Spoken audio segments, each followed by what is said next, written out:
ಅಂತಾರಾಷ್ಟ್ರೀಯ ಪ್ರಜಾಪ್ರಭುತ್ವ ದಿನದ ಆಚರಣೆ.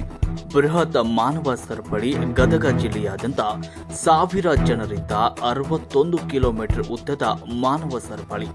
ಶಾಲಾ ಮಕ್ಕಳು, ಪೊಲೀಸರು, ಸಾರ್ವಜನಿಕರು ಸೇರಿದಂತೆ ವಿವಿಧ ಇಲಾಖೆಯವರು ಭಾಗಿಯಾಗಿದ್ದರು. ಮುಂಡರಗಿ ಪಟ್ಟಣದಲ್ಲಿ ಮಾನವ ಸರಪಳಿ ಕಾರ್ಯಕ್ರಮಕ್ಕೆ ಸಚಿವ ಎಚ್.ಕೆ. ಪಾಟೀಲ್ ಅವರು ಚಾಲನೆ ನೀಡಿದರು. ಎಲ್ಲರೊಂದಿಗೆ ಕೈ ಹಿಡಿಯುವ ಮೂಲಕ ಮಾನವ ಸರಪಳಿಗೆ ಚಾಲನೆ ನೀಡಿದರು. ಸುಮಾರು 61 ಕಿಲೋಮೀಟರ್ ಮಾನವ ಸರಪಳಿ ಮಾಡಲಾಯಿತು. ಕಾರ್ಯಕ್ರಮದಲ್ಲಿ ರೋಣ ಶಾಸಕ ಜಿಎಸ್ ಪಾಟೀಲ್, ಎಎಸ್ಪಿ ಸಂಘದ ಸಿಇಒ ಭರತ್ ಸೇರಿದಂತೆ ಮತ್ತು ತಾಲೂಕಿನ ಎಲ್ಲ ಇಲಾಖೆಯ ಅಧಿಕಾರಿಗಳು ಮತ್ತು ವಿವಿಧ ಸಂಘಟನೆಯ ಪದಾಧಿಕಾರಿಗಳು ಪಾಲ್ಗೊಂಡಿದ್ದರು.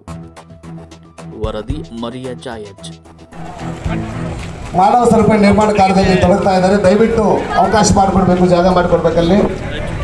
ಎಲ್ಲರೂ ಇವತ್ತು ಬೀದರ್ ಜಿಲ್ಲೆಯಿಂದ ದಯವಿಟ್ಟು ಎರಡು ನಿಮಿಷ ಯಾರು ಕೂಡ ಮಾಧ್ಯಮ ಕ್ಷೇತ್ರ ಹೊರತುಪಡಿಸಿ ಬೇರೆಯವರು ಯಾರು ಕೂಡ ಮುಂದೆ ನಿಲ್ಲಬಾರದು ಅಂತ ಪ್ರಾರ್ಥನೆ.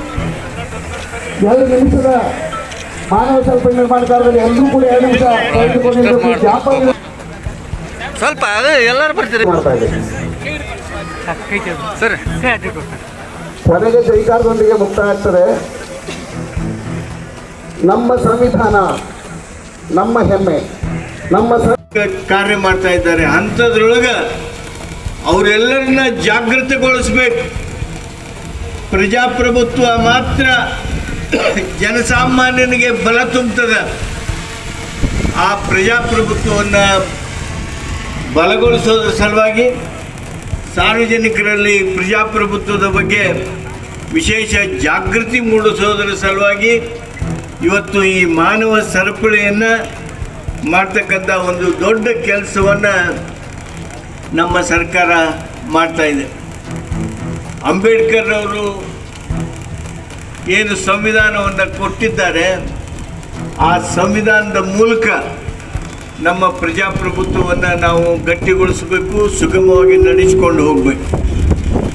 ಬಂಧುಗಳೇ, ಮಹಾತ್ಮ ಗಾಂಧೀಜಿಯವರು ಬ್ರಿಟಿಷರಿಂದ ನಮಗೆ ಸ್ವಾತಂತ್ರ್ಯ ಕೊಡಿಸಿದ್ರು. ಈ ನೆಲ, ಈ ಭೂಮಿ ಸ್ವಾತಂತ್ರ್ಯ ಸಂಗ್ರಾಮದಲ್ಲಿ ಬಹುದೊಡ್ಡ ಪಾತ್ರವನ್ನು ಆಡಿದೆ.